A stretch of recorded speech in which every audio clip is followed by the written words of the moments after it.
Welcome back to Enlightened Connections. I'm your host, Lisa Aston Michael.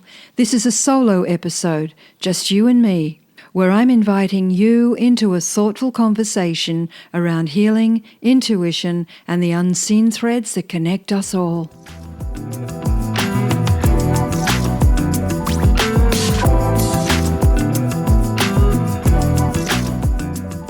Hello and welcome. Today's episode is a deeply personal one. So I wanted to say before we begin, a gentle content note for this particular episode. Today's conversation explores intra-family harm, emotional abuse, scapegoating, and themes related to hate-based targeting within families. While there's no graphic content, some listeners may find the material emotionally activating, particularly if you have experienced family conflict, psychological abuse, or estrangement. So please listen at your own pace, pause when needed, and prioritise your nervous system and emotional safety. You are always welcome to step away and return when it feels right to do so. So I want to speak to you about what it's like to be harmed, not by strangers, not by systems or institutions, but by someone within your own family. This episode is about intra-family hate. It's about being targeted, scapegoated, or emotionally persecuted by a family member, and how these experiences mirror on a very small scale the same dynamics that we see in collective hate crimes. And I do want to say this gently again. If you recognize yourself in what I'm going to be sharing today, please listen at your own pace. Pause when you need to, ground yourself, and you are not required to relive anything in order to learn or to heal. My intention here isn't to blame or diagnose anyone, it's to name harm, to understand its roots, and most importantly, to offer a healing perspective. So let's start at the beginning, when family is the source of harm. When we hear the words hate crime, we usually imagine something public and visible, right? But hate can also be very quiet, private, repeated, behind closed doors. And within families, hate doesn't always look like overt violence. Often it looks more like persistent scapegoating, being spoken about rather than being spoken to, character assassination, emotional exclusion, double standards, a constant sense of being watched, judged, or undermined. See, what defines this kind of harm? It's not a single incident. It's a pattern. It's a pattern of othering. You're the other. The moment you are no longer seen as a full human being, but as a problem to be managed, corrected, or eliminated in some cases, something fundamental breaks. And when that happens inside a family, the nervous system doesn't just register danger, it registers betrayal. So let's take a look at the psychological roots. To understand how this happens, we need to talk about projection. Now, projection occurs when someone can't tolerate certain feelings, wounds, or unmet needs within themselves, and they unconsciously assign them to someone else. In some families, particularly blended or step families, this projection can take on a very emotional shape.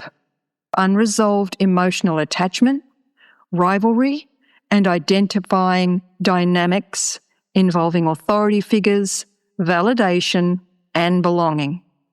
Now, when these dynamics that I spoke of are unresolved, they can show up as intense rivalry with another family member, collusion with other family members, disproportionate hostility, a sense of threat where no real threat exists, or a need to dominate, discredit, or erase another person.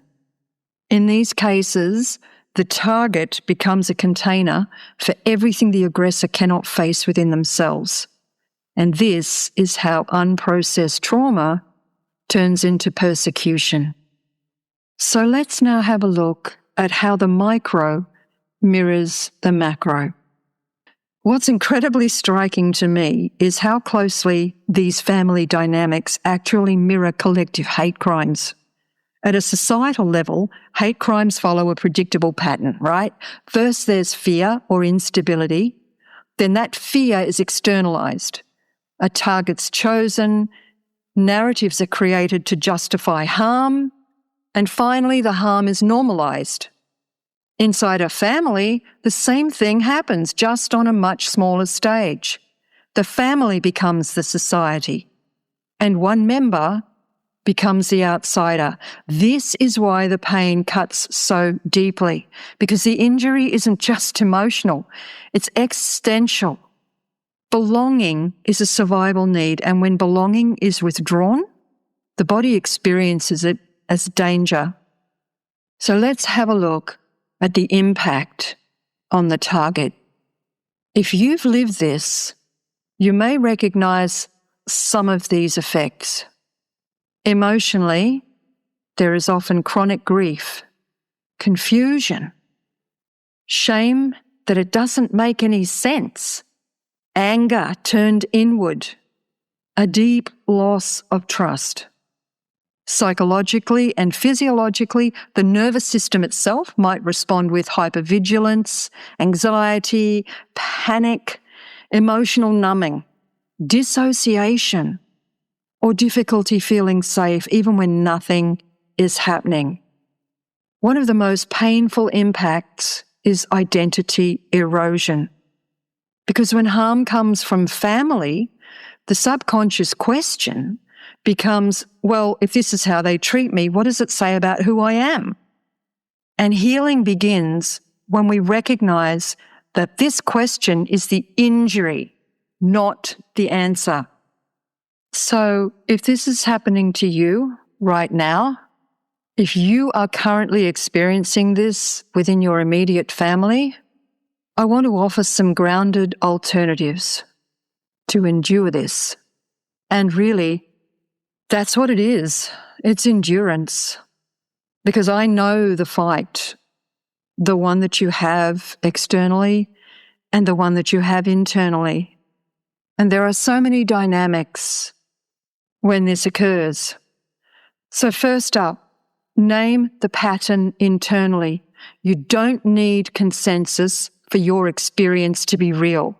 Just name it. Name what's going on. Secondly, stop over-explaining it. Reasoning with someone committed to projection often intensifies the harm. Stop justifying yourself. Trust your own intuition. Thirdly, do your best to establish boundaries. Distance isn't punishment, it's protection. And if you need to establish boundaries with other people in the family, then do the best you can to explain why you feel like you feel and ask them to respect that. Fourthly, document what is happening, not to prove yourself to anybody, but to anchor yourself in reality that you're not imagining it. It took me 23 years of questioning, did I imagine that? Did I overthink that? Did I take it the wrong way? Is it my fault? What have I done? How can I fix this? It took me 23 years before my hater finally fessed up. The whole way through, I felt the lesser than, the unaccepted one, the outsider. And it wasn't just one family member, it was 3. And yes, it was from a step family. So I know firsthand every one of these emotions and everything that someone who's experiencing this may be feeling. So it's really important to document what's happening. You might need it at some point as evidence, or it might simply be to remind yourself on reflection that you're not crazy, you didn't imagine it, you were gaslighted. And finally, seek external support. Isolation is one of the most damaging aspects of this experience. And sometimes people choose not to support you in the way that you are wanting them to because they simply can't. They might feel like they're in the middle. They might feel like they're torn because they love you and the other person. And that can create anger, distrust, betrayal. Am I even loved at all? Why am I here? What am I doing? How long do I stay? It's heartbreaking. And I myself have needed to see psychologists about this. 23 years is a very long time. A very long time. And that brings me to the next step. Step families and blended systems. The dynamics that I've been speaking about so far are more common in step families, though they're not inevitable. Blended families themselves often carry unresolved grief, loyalty conflicts, insecure attachment bonds, and power realignments that are never openly addressed. See, when emotional maturity and accountability are missing, these tensions can crystallize into scapegoating. Understanding this does not excuse harm, but it does help remove the belief that you caused it. Most of the time in a blended family, you've come in at the tail end of this. The problems were underlying long before you entered the picture. You're just the scapegoat. You're the target because you might have been the last cab on the rank. So let's look at the healing path. And I'm going to cover this more deeply in next week's episode, but I don't want to leave you hanging here. The healing path. Healing does not require forgiveness on demand. I'm going to say that again. Healing does not require forgiveness on demand.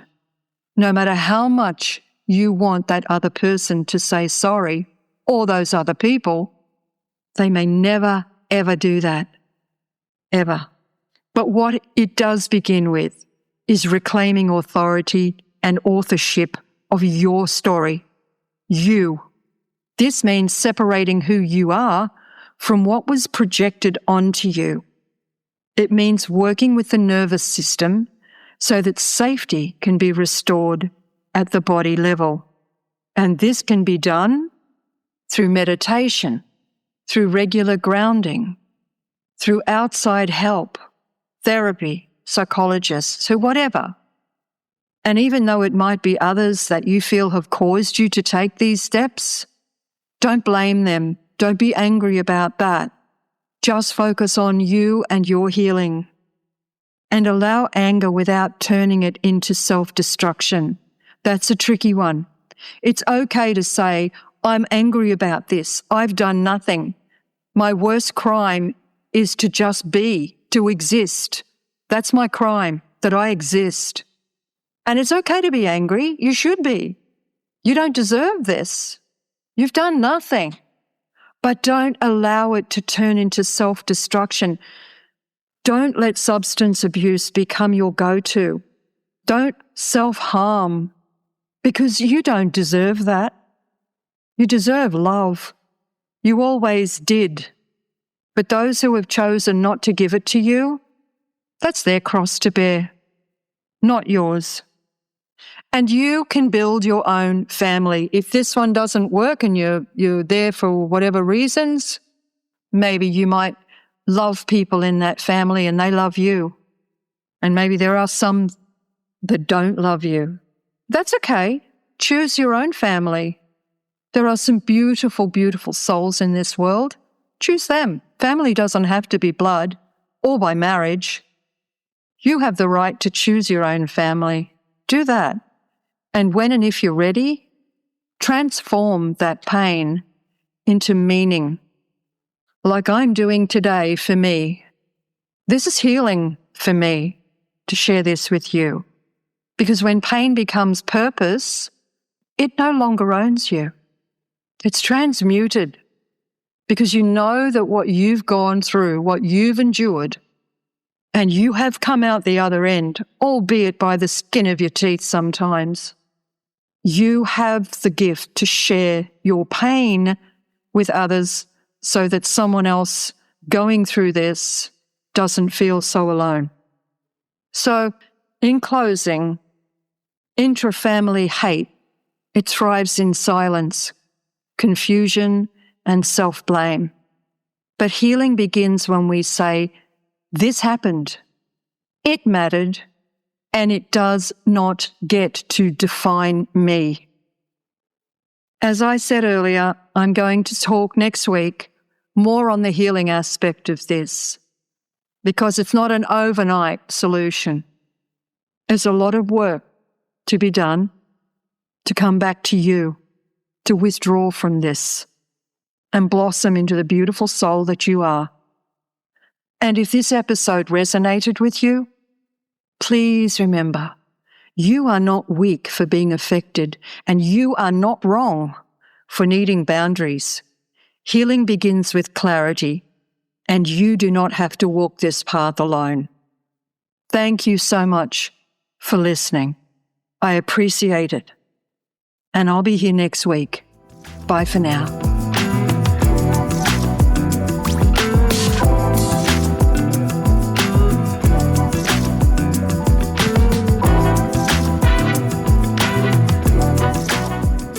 Thank you so much for being here and tuning into Enlightened Connections. I truly hope today's episode offered you something to reflect on, expand into, or feel more deeply connected to, whether within yourself or with the animals and spirit world around you. If you enjoyed this conversation, please follow or subscribe to the show and share it with someone you feel may benefit from it as well. It's one of the most supportive ways you can help this podcast reach more hearts, more homes, and more animal lovers. And if you'd like to stay connected in between episodes, come join me inside the Enlightened Connections podcast Facebook community. I'd absolutely love to have you there. Until next time, take gentle care, stay connected, and trust the whispers.